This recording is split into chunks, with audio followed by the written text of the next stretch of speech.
Oke, halo Sobat JTM. Waduh. Oh ya, selamat menjalankan ibadah puasa karena sudah tidak terasa ketika video ini dibuat sudah sekitar 10 hari kita menikmati Ramadan. Kalau dari aku sendiri, tahun ini mengawali Ramadan dengan ya sudah beberapa hari bolong. Ket puasa wis bolong wis. Jadi waktu itu memang karena awak rada remar ya. Akhirnya memutuskan untuk mokel di hari pertama puasa, menyambut Ramadan dengan mokel. Ya, dan mungkin untuk Ramadan kali ini sepertinya lebih tenang, tidak terlalu banyak euforia dan wacana bukber seperti tahun-tahun sebelumnya. Jadi ya tidak terlalu banyak mengeluarkan biaya. Jujur teman-teman, semakin bertambahnya usia itu eh, kayak momen-momen bukber terus ngabuburit kayak tapi apa sih lah iso gak ono buber ngono lho, jadi gak usah kakean wacana ngono ya wis, mari kerja aktivitas dino mulai tenang ngono, buka ambek keluarga ambek bojo ngono wis cukup. Kakean wacana buber iku tibake ya melelahkan. Kadang kene iku do nyiapno bahan gawe reuni kecil-kecilan, pamer apa sing kudu tak gawakno iki pas ketemu arek-arek ngono, angel boy. Mending gak usah buber-buberan, bagus ini enak tahun ini santai pokoknya harusnya ngajak buber ya wis oke. Gak perlu bertele-tele lah Ramadan kali ini enak. Dan mulai minggu kemarin sampai minggu ini sebenarnya banyak hal yang menarik untuk dibahas ya sebenarnya, cuman ya baru sempat sekarang. Nah, untuk yang pertama yang paling menarik adalah jadi kemarin malam tanggal 21 ya, itu KPU resmi mengumumkan real count jumlah perolehan suara dari ketiga paslon, dan memang sudah bisa ditebak ya teman-teman. Paslon 2 yaitu Prabowo Gibran menang telak 58% dari kedua kompetitornya, yang mana sudah tidak bisa dikalahkan lagi meskipun ada indikasi kecurangan dari selama pra pemilu, teman-teman sudah tahu sendirilah. Dan ya memang untuk pencalonan ketiga ini harusnya sudah layak menang. Ya jenenge nyoba-nyoba kan, berusaha-berusaha ya terakhir berhasil kan. Masa gagal terus. Sana usahanya gagal terus.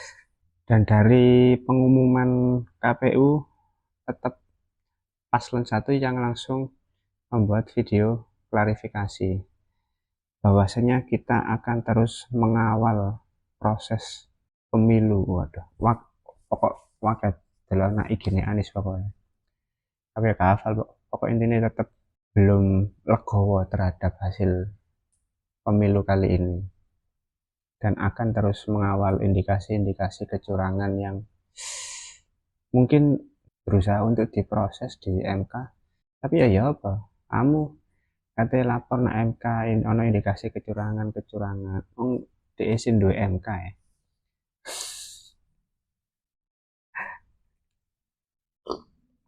Meskipun ada kecurangan di beberapa titik lokasi TPS, emang ngaruh karo suara sing wis terbukti 58% iku mau. Kan mesti kate ngulang kate pemilu maneh suarane lho gak ono sak persen total. Berarti ya gak ngaruh, percuma. Terus mari ono sing loro kate diadana pemilu ulang maneh. Gue pikir gelem apa tugas KPPS sorone kayak ngono. Itu suara kayak ngono, kakean gandano seruwet. Wake sing sambat dan akeh sing kapok. Lek teko proses pemilu tahun iki bertele-tele lur. Dari segi upah yang didapatkan dengan kinerja yang dibebankan kepada petugas KPPS itu kurang worth it lah menurutku. Makanya apapun yang terjadi ya kita harus bisa apa ya, dinikmati aja hasilnya siapapun presidennya. Dan menurutku memang dari ketiga paslon ini memang yang dibutuhkan Indonesia sekarang ini memang paslon 2. Kenapa? Iya, kalau dilihat dari paslon pertama Anies dan siapa Muhaimin itu kan memang tipikalnya intelektual, secara komunikasi itu sudah sangat bagus. Jadi kita sebagai rakyatnya pasti merasa, oh percaya Anies ini pasti bisa memberikan solusi untuk Indonesia dalam hal klarifikasi.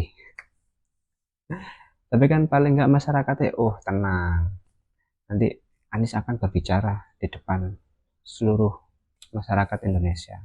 Terus kalau paslon 3 ini kan juga ada Pak Mahfud ya, yang memang secara pengalaman di bidang politik ini sudah sangat banyak, sudah tahu tetek bengek Indonesia iki ya apa.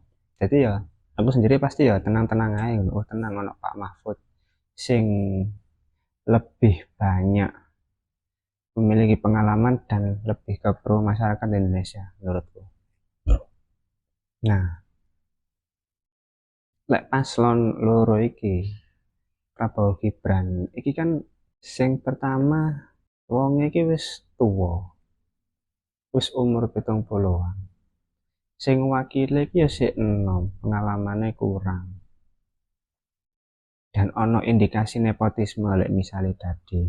Nah, kita sebagai rakyat Indonesia ini kan kalau misalkan memiliki pemimpin seperti itu kan gak iso lele ya lur.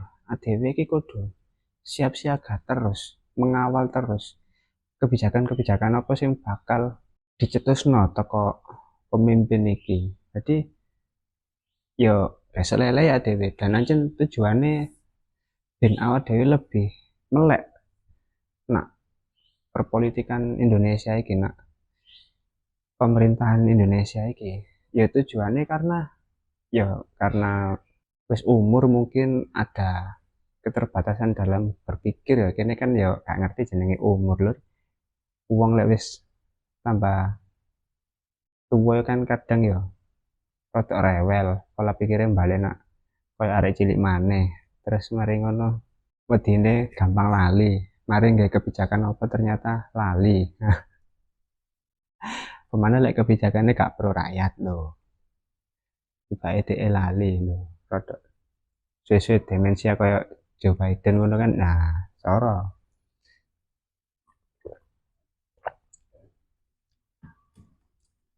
Jadi ya kita sebagai rakyat memang harus lebih sigap, lebih teliti, dan lebih melek politik dalam mengawal pemimpin kita ini di 5 tahun ke depan.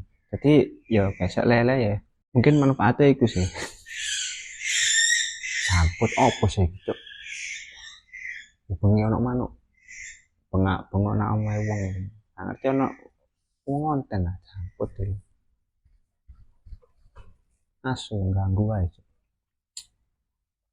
Ya semoga kita kedepannya masih bisa melihat generasi Indonesia emas ya, di 5 tahun ke depan ini bagaimana Indonesia bisa berkembang lewat pemimpin terpilih kita yang baru ini dari pasangan Prabowo Gibran. Kita harus optimis ya, meskipun akhirnya sih nggak optimis ya. Bo 58% itu mikir apa ya, kok iso yakin dengan pilihannya. Wong dhewe telu-telune bingung. Mungkin itu yang menarik itu untuk berita pertama.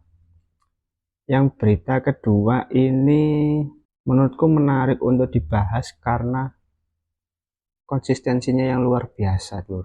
Jadi minggu ini One Piece sudah sampai di chapter 1111, yang mana itu sebuah pencapaian yang luar biasa menurut lur. Sebagai sebuah manga sudah berjalan sekitar 25 tahun sudah banyak movie yang dikeluarkan, bahkan tahun kemarin hype karena uh, kerjasama dengan Netflix untuk membuat live action One Piece. Itu pencapaian yang luar biasa. Dan di chapter 1111 ini, di satu chapter sebelumnya 1110, akhirnya ya kekuatan Gorosei itu ditampilkan. 5 pemimpin tertinggi di dunia per One Piece itu ditunjukkan kekuatannya seperti apa. Dan menurutku apa ya, kalau kita bicara soal One Piece ini ceritanya kompleks lur. Kalau kita pengen tahu cerita tentang pertemanan, ya sudah pasti ono lah anak kuno.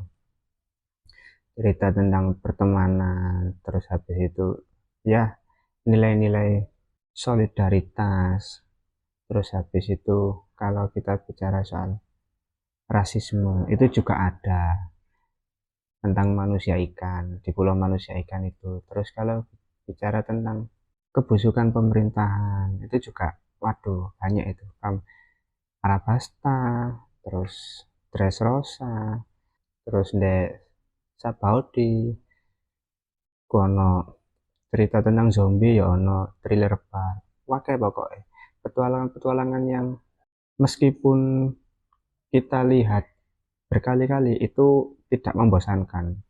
Itu sih tak rasa dulu. Karena apa? Karena mulai dari aku ngikutin dari SD ya sebenernya ya, pas lihat TV terus mari ngono SMP ngikutin maneh, masa-masa itu baru ono sing jenenge warnet, cek jarang.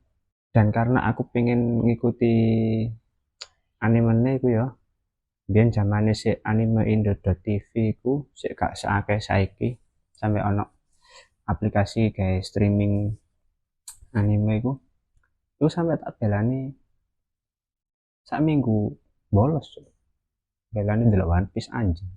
Untung gak ditokno waktu itu. Sampai nggak surat loro palsu demi hal sing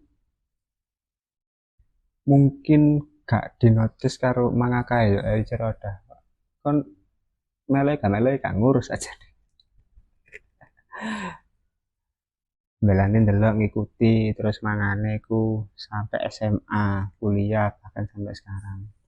Dan dari proses menikmati karya One Piece yang sudah selama itu, di tengah perjalanannya pasti kan ada orang-orang sing gak ngerti One Piece, yang ngerti tapi gak ngikuti, mulai SMA, kuliah. Jadi mungkin di lingkungan sekitar yang tidak tahu One Piece, aku itu mesti dengan bangga memperkenalkan One Piece.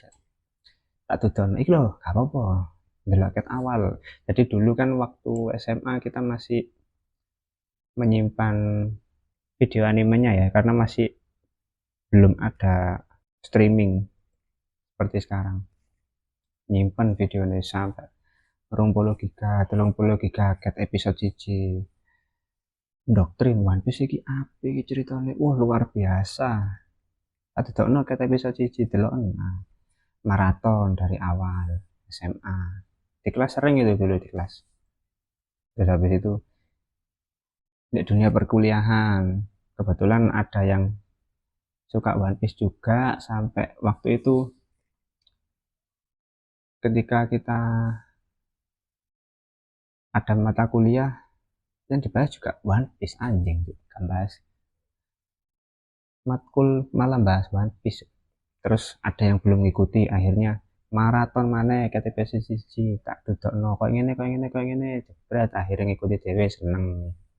Ben minggune akhirnya ono pembahasan soal One Piece ketika chapter terbaru rilis.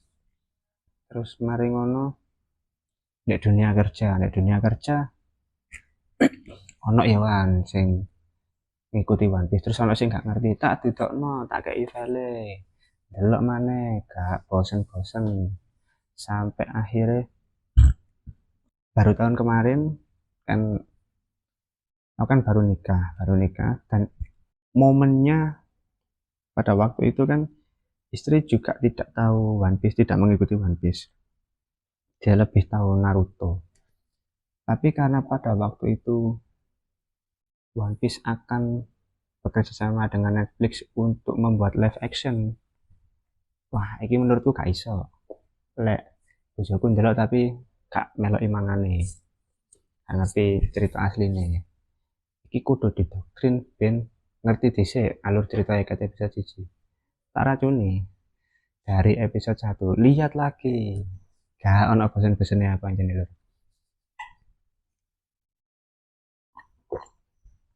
Karena memang sebagus itu ceritanya, asik. Jadi setiap di rumah ketika apa ya, kita free, jadi setiap di rumah kalau kami sedang free atau sedang makan malam itu ya menyempatkan untuk melihat One Piece lah. 5 episode, syukur-syukur 10 episode. Terus kalau istriku tertarik sama ceritanya, lihat sendiri, oh asik, itu bagus, itu nyicil dewe. Sampai akhirnya sudah sekitar 1 tahun dan sudah sampai episode 1000, sampai tutup wano saiki, luar biasa. Aku sebagai penikmat One Piece itu merasa berhasil memberikan tontonan yang positif untuk orang-orang di sekitarku. Karena ya memang ceritanya kompleks. Kalau kita mau membahas ya banyak dan banyak pesan moral yang bisa dipelajari dari karakter-karakter One Piece. Tekadnya yang begitu kuat, terus habis itu bagaimana cara kita berjuang ketika kita sudah menginginkan sesuatu, kita sudah menetapkan pilihan, mau bagaimanapun halangan yang akan ada di depan kita, itu banyak ilmu-ilmu yang didapat ketika kita menonton One Piece. Jadi bukan sekedar oh itu kartun ini, enggak. Ya like misalnya cerita elek gak mungkin bertahan sampai selawe tahun, melaku sampai 1000 episode lebih.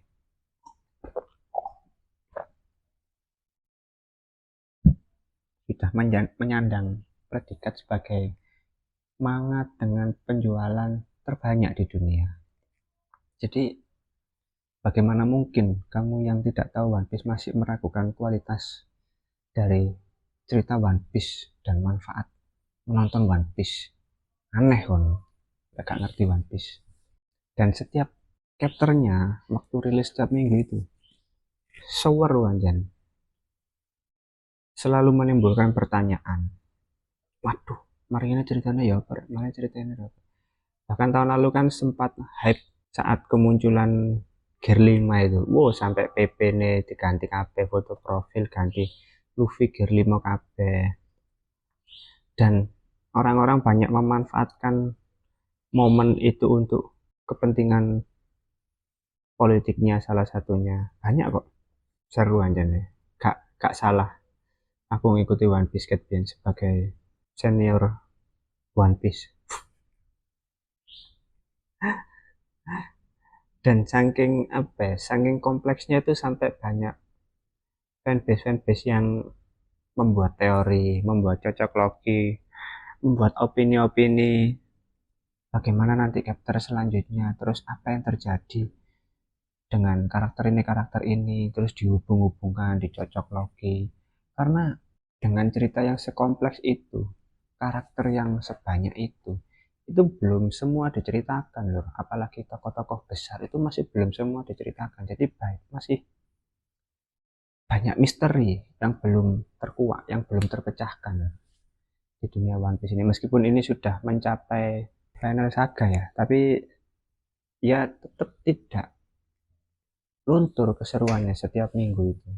Dan chapter minggu ini ditutup dengan Eiichiro Oda libur 3 minggu ya teman-teman. Waduh, ini cukup berat, tapi hal ini harus dimaklumi karena mau bagaimanapun seorang mangaka juga perlu istirahat, apalagi setelah melihat pesan dari Oda bahwasanya dia ingin apa ya, dia ingin beristirahat untuk sementara waktu. Dan dia bahkan menulis kalau dia masih ingin mencari tahu apa itu One Piece. Bangsat, lah dhewe kurang ngerti asine One Piece iku apa. Dia kurang kepikiran ta ya apa. Terus apa mempersiapkan untuk cerita kedepannya agar lebih matang mungkin ya. Dan ini bukan hal yang baru terjadi. Jadi memang kalau secara jadwal itu setiap 3 chapter rilis dalam 3 minggu itu pasti ada jatah libur 1 minggu. Itu di luar libur-libur nasional yang ada di Jepang. Terus habis itu kalau libur lama itu sebenarnya dulu juga pernah apa itu waktu Luffy untuk memutuskan latihan dulu 2 tahun ketika berpisah dengan krunya, akhirnya setelah 2 tahun berkumpul lagi di tempat yang sudah dijanjikan.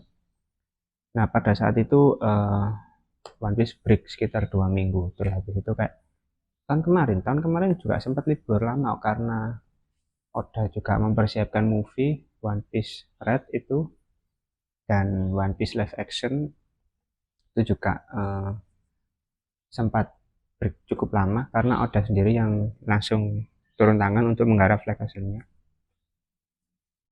Jadi ya wajar kalau kamu menikmati One Piece dan masih komplain atas liburnya One Piece. Wah, kan ngelama kan garek mau tok kadang nak situs ilegal sih kagak cangkem wis nikmat ono aja ceritanya. Justru karena ada libur ini cerita One Piece bisa lebih bagus dan menarik untuk kita nikmati bersama.